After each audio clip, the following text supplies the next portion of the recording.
Hello, good evening. The madness has begun. March Madness is here. The brackets have been released, and I am only slightly mad actually about it. Um, first thing we're going to do is go over the seedings by region, and then I will go into who are my tournament snubs and who are my tournament flubs. I will go into things that I liked about what the committee did, and I will go into things about what I didn't like about what the committee did, with a little bit of a bonus flub at the end, because there is one thing in this whole process that just ticked me off. But first, congratulations to all the teams that got in. I'm sorry to all the teams that were just on the bubble being left out, but one of the proudest moments for today before the bracket even came out, my boys at Cincinnati won a tough, rough 'em out game against Houston to win the American Athletic Conference tournament for the first time since they've joined that conference, and I could not be prouder. Gary Clark, you are a beast, and I look forward to seeing what you have in the big dance that begins, that essentially begins on Thursday, but we do have those first play-in games on Tuesday and Wednesday. But as far as I'm concerned, the first 2 days of the tournament are still that Thursday, Friday. But first, the South region. Number 1 overall seed, Virginia, very well deserved. Can't argue with that. They will play against UMBC, who pulled an upset against the local Vermont Catamounts. That broke my heart a little bit. I was looking very much forward to seeing Vermont in the tournament 2 years in a row, especially that being my current location. But alas, upsets happen, as we all very well know, and one of them even was today in the A10 final, and it was very costly to a couple teams. The 8-9 game in that one is Creighton and Kansas State. The 5-12 is Kentucky and Davidson. The 4-13 is Arizona Buffalo. The 6-11 is Miami of Florida and Loyola, Illinois. The 3-14 is Tennessee and Wright State. The 7-10 is Nevada and Texas. And the 2-15 is Cincinnati. Oh, yeah, boys. And Georgia State. I can't argue very much at all with the seeding there. Texas was not considered one of the last 4 in. I'm okay with that. The Big 12 was probably the best conference top to bottom, so I can foresee I can see where the committee went with that. All right, moving on to the West bracket. All right, number 1 overall seed there is, the number 1 seed in that bracket, and the number 4 overall number 1, according to CBS, is Xavier, who will play the winner of, I believe that's, who is UNCCU? I'm sorry. I only have a small little. I believe that's. I'm gonna have to look that one up. You'll have to forgive me for that one. I only have the abbreviations for that one. Against Texas Southern. Let me look up that. That's one of the playing games. I'm not exactly sure exactly which day that is, but let me go real quickly to CBS's site, and I will get that team for you. I don't think, not that it's going to matter much. Xavier is going to beat the ever-living crap out of them. West region, that's the West region.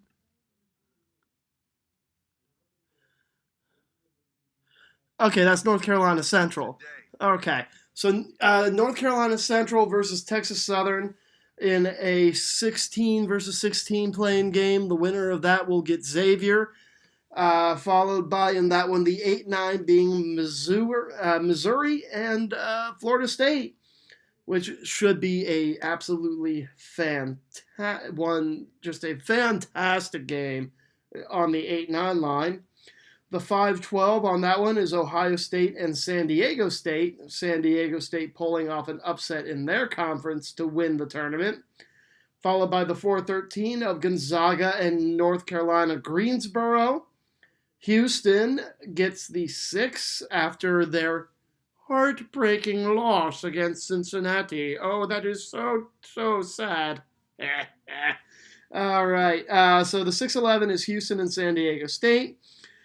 The 3-14 is Michigan versus Montana. Montana returning to the tournament. They have been known to be a thorn in top-tier teams' sides before. Texas A&M and Providence is the 7-10. And UNC and Lipscomb in their first appearance ever for Lipscomb will be the 2-15. Hi, Lipscomb. Congratulations on your first tournament appearance. Thanks for coming. Have fun against the Tar Heels. All right. Number 1 in the East is Villanova. No shock there. They will get the winner of Radford versus LIU. Then we have Virginia Tech and Alabama in the 8-9 game there. Alabama, I am looking forward to watching in this tournament for their star player, Sexton. The 5-12 is West Virginia and Murray State. The 4-13 is Wichita State and Marshall, and congratulations to Marshall. It has been many years since they've been in the tournament, but they made a nice little run through the Conference USA tournament to win and earn the automatic bid there. And we'll get into the number 1 seed in that tournament in a little bit. Let's see. The 6-11 will feature Florida versus the winner of the play-in game of St. Bonaventure's and UCLA, who were one of the last 4 teams in. Arkansas versus Butler is the 7-10 there. And the 2-15 is Purdue and Cal State Fullerton. All right, and the final region in the Midwest, number 1 there will be Kansas. They will take on Ivy League champion Penn, who pulled off an upset against Harvard.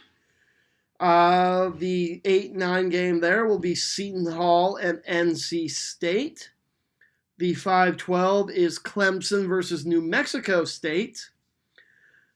The 4-13 is Auburn versus the College of Charleston. The 6-11 will feature TCU versus the winner of the other last 4 in game between Arizona State and Syracuse. We'll get to those teams in just a minute. All right, the 3-14 is Michigan State and Bucknell. The 7-10 is Rhode Island and Oklahoma. Rhode Island and Oklahoma.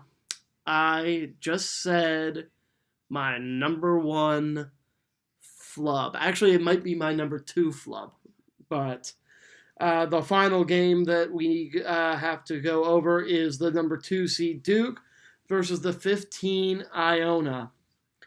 All right. The next segment I'd like to do for my bracket review is snubs and flubs. Let's start with the flubs.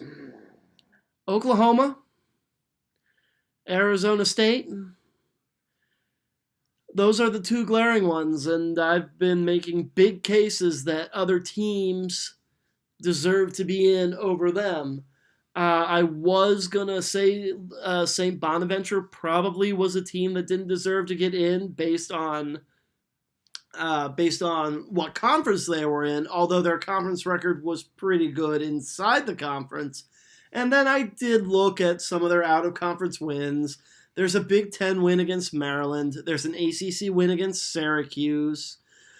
They beat Vermont, who was tops in the America East. That's a smaller conference team, but that was a very good team in that conference. So there are definitely some quality wins for them. So I don't have as big of an issue with that one. The Syracuse one is interesting. I can understand them putting in Syracuse. I think I'm still going to give that a little bit of a flub because I think there were other teams that are on the outside that probably deserved it a little more. If we look at the top teams that were out, I believe the last four out were Notre Dame, Baylor, Louisville, and St. Mary's out of the West Coast Conference. Those are probably going to be my big snubs, but I also want to give a shout out to Oklahoma State and USC. Oklahoma State beat Kansas, who is a number one seed, twice. Now, I didn't get quite a chance to look at what they did out of conference, but if I was to look at Oklahoma State versus Oklahoma, at least within the conference, I think Oklahoma State has a stronger case than Oklahoma when you get into conference play.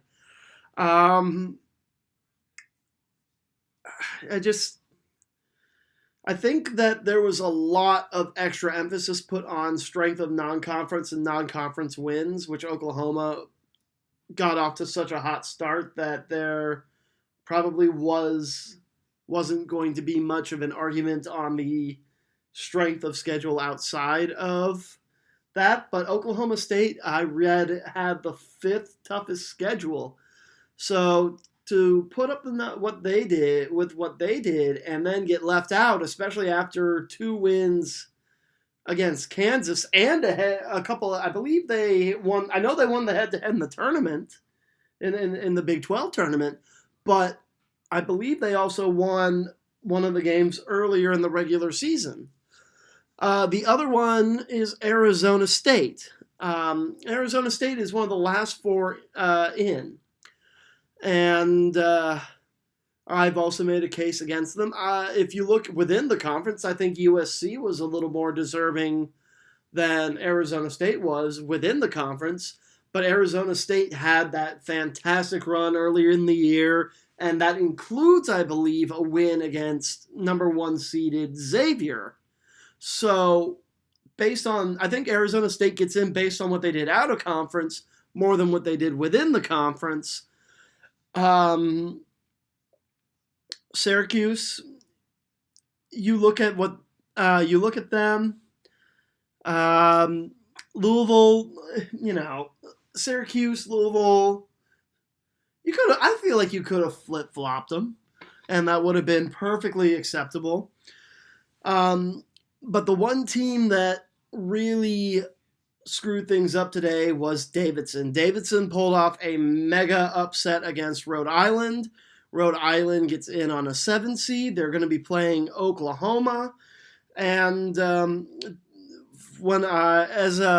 I remember hearing from the tournament committee chair after the bracket was released, that Davidson win knocked out Notre Dame.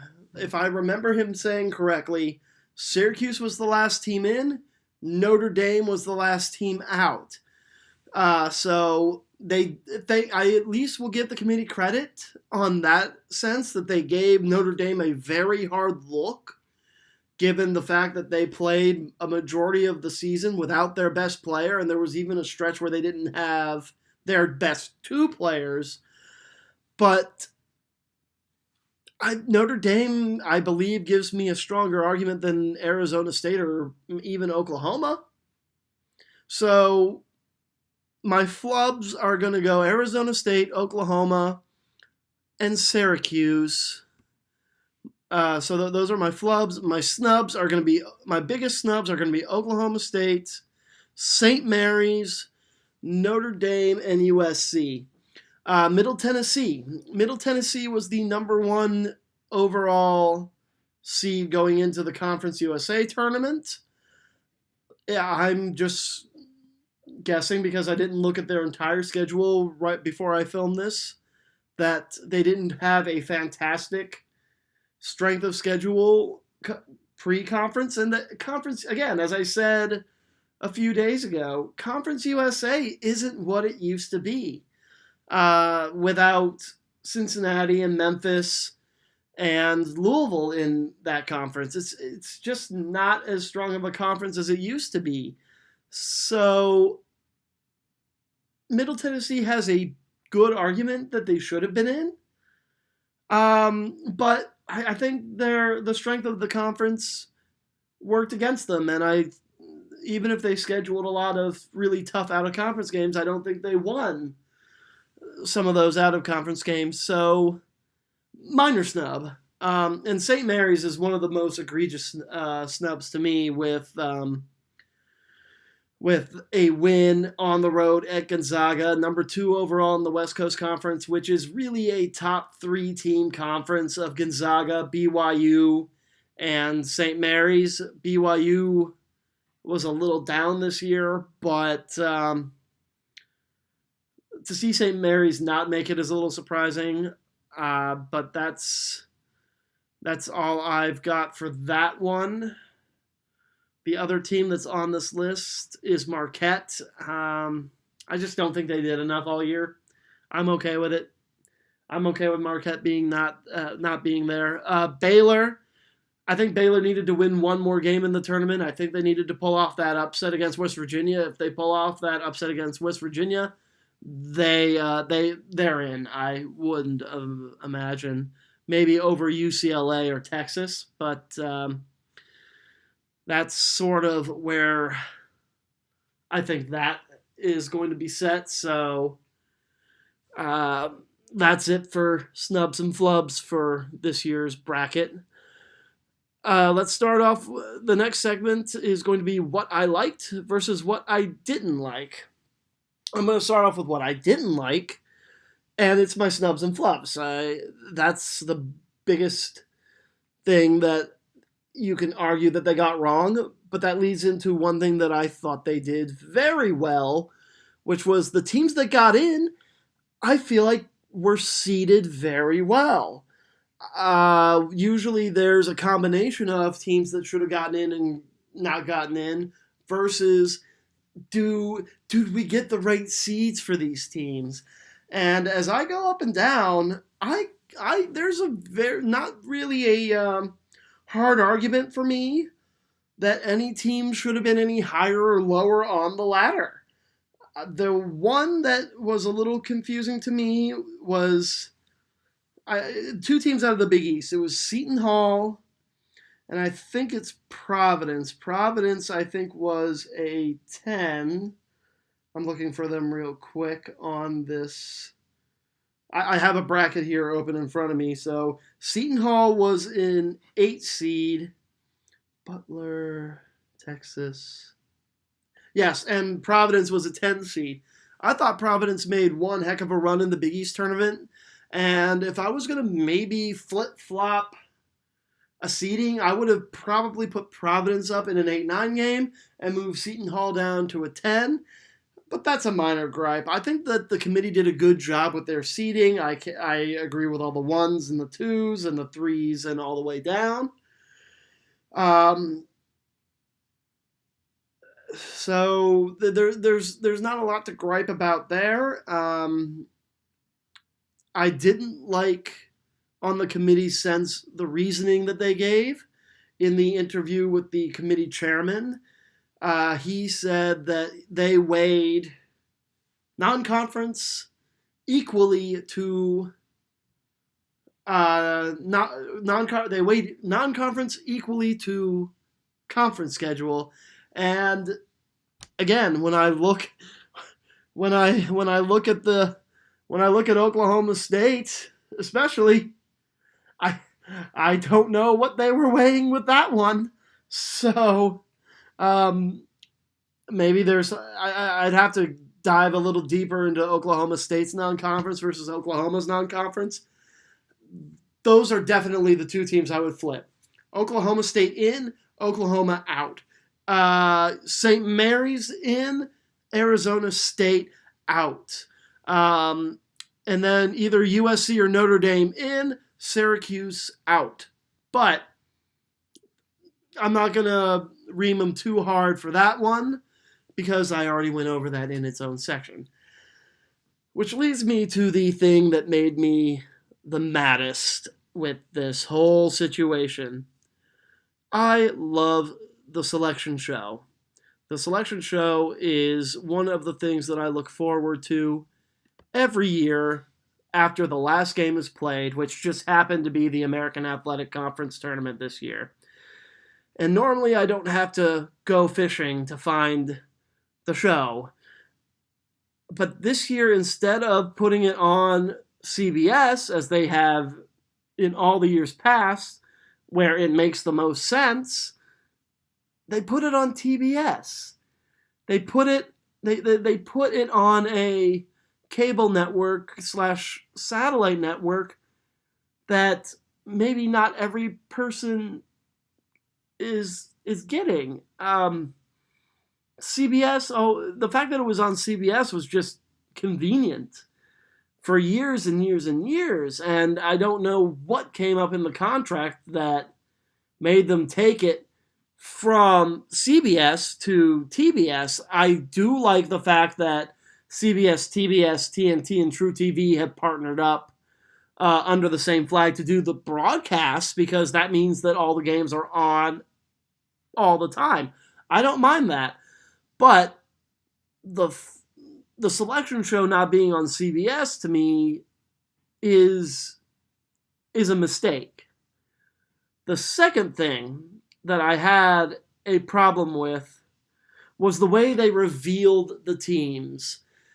And I always loved the screens of all the teams gathering around, looking to see where they are on the bracket, whether or not they got in. And I missed that, because the way they did it this year, instead of just revealing the bracket and going with that, which I love so much because it creates so much drama, especially when you get down to that last region and you have teams going, are we in? Did we do it? Oh my God, are we going to get in?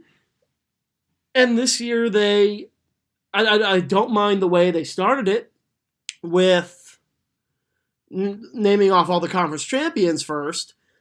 We knew they were going to be in. There's no secret to that. I don't mind them give to me. I'm okay with that because it gives the conference champions a little extra recognition that I feel like they really deserve. But what they should have done after that was just go, okay, here are the number one seeds, and then reveal the bracket region by region. Instead of this, okay, in alphabetical order, here are your at-large teams. And it made me want to tune out a little bit, because I like the bracket reveal as the way of finding out who's in, who's out. I don't necessarily love them going in alphabetical order. Here are the teams that made it. You'll find out where they're seated later. I feel like it took some of the drama out of it.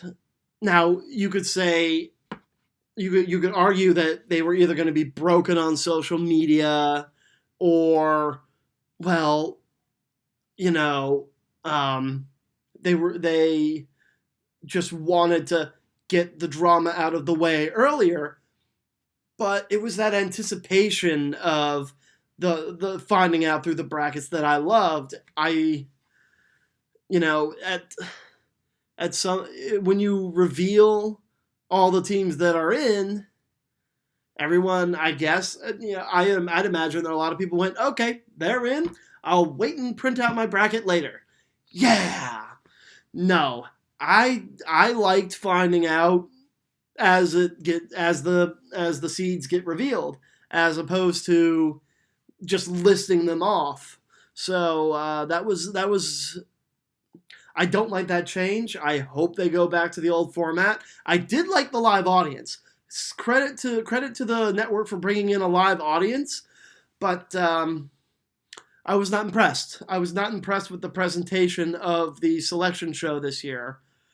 So that ends my bracket analysis for this evening.